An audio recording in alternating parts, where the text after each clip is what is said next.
Hopefully you're enjoying your quarantine. I know I'm kind of getting a little frustrated with this hair that I'm growing and down here. I'll pull it off. I'll see it. I'll keep it for a little bit, see how I feel. But today is going to be exciting because I'm actually giving you a free effects pack. So over the weekend I was working on my ultimate effects pack and did a live stream. If you want to check it out, it'll be linked below. And I kind of found this new effect that I called the VHS glitch effect. And it's pretty dope. So let's check out what it looks like before I tell you more about it. One shot, now the future is yours. Go. Yeah, it's one shot, now the future is yours. Go.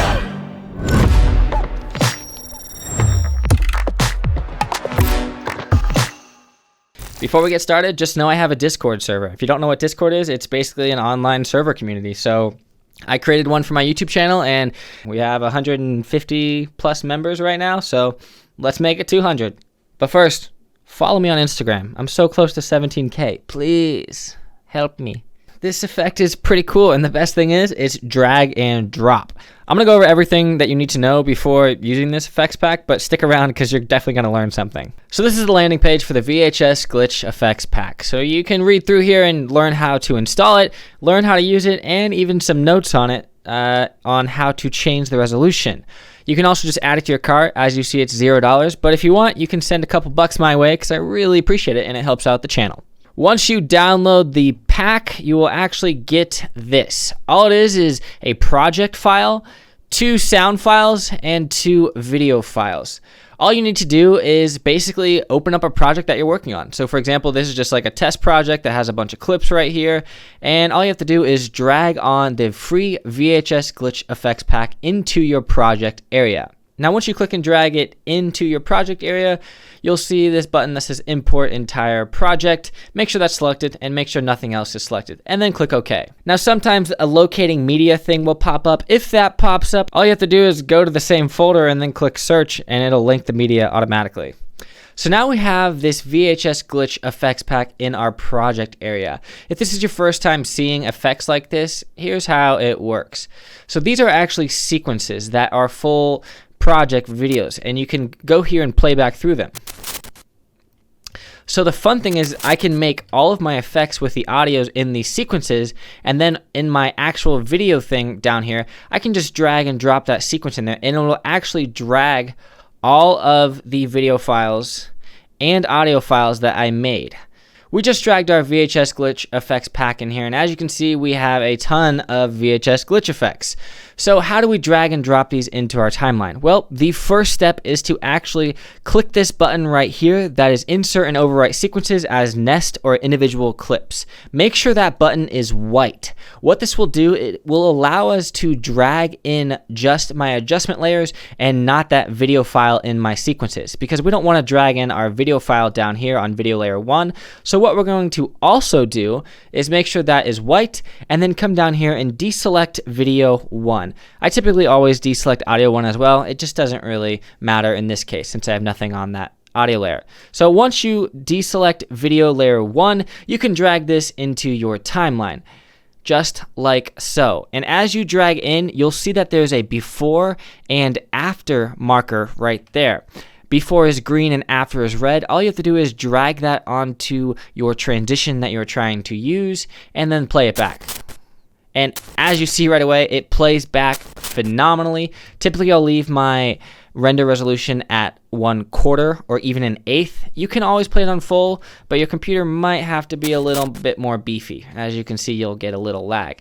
So typically I keep it on 1/4, and then I always hit I before and O after, and then quickly just render into out, just so that it won't lag down my computer when I go editing further on. Yep, you almost got it. Editor Kyler here. So I was looking at the video and I forgot to mention something. So this effects pack is designed to be manipulated and destroyed and make it your own, because once you download it, you can do whatever the heck you want with it. So here's a cool thing. So you notice in the intro sequence, I had some longer ones and then I had some shorter ones. Well, check this out. If you like an effect and you drag it on, but you're like, holy shit, Kyler, this is like forever long. Well, the fun thing you can do is just highlight the before part, drag it forward, highlight the after part, drag it forward, and delete all the sound bites that you don't need, and check it out. You have a smaller transition. So keep that in mind. when you are editing, because you don't have to use the full transition. Cut it down, make it your own.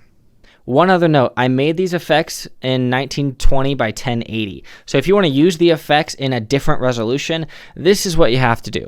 Head on over to Preferences and then go down to Media. Once you are in Media, you're going to click the default media scaling button and make sure you set it to frame size.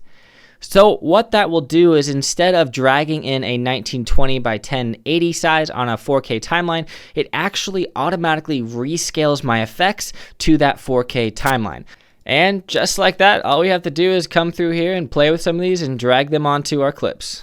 So now let's quickly go through what is all included in this and explain my wording and how it all works. So the difference between hold and smooth is that they deal with keyframes. So if you look at a black and white hold, you'll see that it's stuttery, so it jumps all over the place.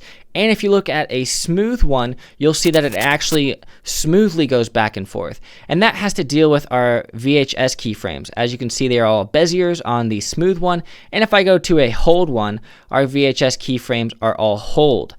So that explains the difference between that. And now the difference between black and white and RGB is that RGB deals with a little bit more color. So the flashes are a little bit more vibrant, and if like you're doing anything with dark backgrounds, this is really popping. Now if you go back over here and try one of the RGBs on something lighter, like for example underwater footage, and drag that onto there, you'll see it looks like this. So yeah, this effects pack is pretty sweet. I mean, it's free.